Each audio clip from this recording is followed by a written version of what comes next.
Daily driving a welded differential. Welding your differential is a cheap and popular way to ensure that your drift missile goes sideways with a punch of the throttle and full opposite lock. But away from the circuit, what is life really like daily driving a car with a welded diff? Thanks to this insightful Car Throttle Reader's review, here is the answer. Before we get cracking, you'll be pleased to know that we're running a competition for this week only. We're giving away 2 GoPro Hero 4s completely at random, one to an existing subscriber and one to a new subscriber. All you have to do is to be subscribed, leave a comment below and share the video with your friends. We'll reveal the lucky 2 winners next week. Right, let's get back to the video. What is a welded differential? Some of you may be wondering what a welded differential is, so here's the short answer. With a normal differential, the wheel on the inside of the turn has to rotate less than the wheel on the outside. This is because the wheel on the outside has a further distance to go, meaning more revolutions than the inside wheel. When a differential is welded, the axles are almost strung together and both wheels are now spinning at the same speed through a corner. Since the outer wheel needs to rotate more than the inner wheel is forced to spin the same amount as the outer wheel, which forces the inner wheel to skip across the ground. This causes a car with a welded differential to behave very differently to most cars on the road. Here's what you need to know. Don't be afraid to live with a welded diff. If you're a keen drifter on a budget, then driving with a welded differential on the street isn't as bad as the internet might have you believe. However, there are a few precautions you should take before starting your welded differential journey. These include adjusting your driving style to reduce stress on the car during normal cruising, as well as good maintenance. Inspect the drivetrain. Something you should do before even thinking about welding the differential of your car is to get under it and check out the quality and condition of your drivetrain. This means everything from the clutch all the way back to the axles and even sometimes the wheel bearings. Welding the differential will put a large amount of stress on these components, and the last thing you want is your left axle crumbling to bits mid-corner. So get under there, make sure everything's secure and in good condition, and for God's sake, weld the differential properly or get someone who knows what they're doing. Some welds can break fairly easily and it's game over if your diff is full of metal fragments. Follow the racing line. The harsher the steering input whilst rounding the corner, the more stress and hop there is going to be. That's why it's important that you adopt the racing line where possible with a welded differential. This technique, that can also be described as the straightest line through a corner, means shallower turns because you're using more of the road. Of course, adopting the racing line on the street is difficult, but just remember that nice wide turns are better for cars with welded diffs than tighter ones. Car parks are your worst enemy. If you didn't already like navigating through the tight and crowded car parking lots of your local shopping centre, boy is your day going to get a lot worse with a welded differential. While high speeds and shallow bends mean that you won't even notice the effects of the welded differential, in slow, tight corners you'll be in a whole world of pain, especially during tight parking maneuvers. It's here where the welded diff bites you in the ass with hops, skips and the sound of screaming drivetrain components. I should also mention that the effects of the welded diff will be doubled when reversing out of a car parking space. Just own it. Your car may be a rust bucket drift missile, but the combination of the noise from the wheel hop and your eBay stainless steel exhaust is sure to attract some attention from people. This might include people who point and laugh, others who cheer and give a thumbs up, and some who'll just stand there and look confused. No matter what reaction you get though, make sure you own it. If they're confused, simply explain. If they cheer, honk the horn. If they laugh, it's okay. Just remember that your car can do mad skids, while the only skids they can do will be in their pants. Always remember to have fun. As cheesy as it may sound, it's pretty important. Through all the cringing wheel hop, the constant anxiety, and the confused looks from non-car people, there is light at the end of the tunnel. The car drifts, and it drifts like it never has before. And that's enough reason to block out the negatives, right? So even though the regular driving is going to suck at times, just remember to hoon your missile whenever you can.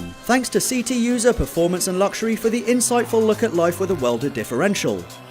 Don't forget to hit subscribe, leave a comment and share the video to be in with a chance of winning one of 2 GoPro Hero 4s. Good luck.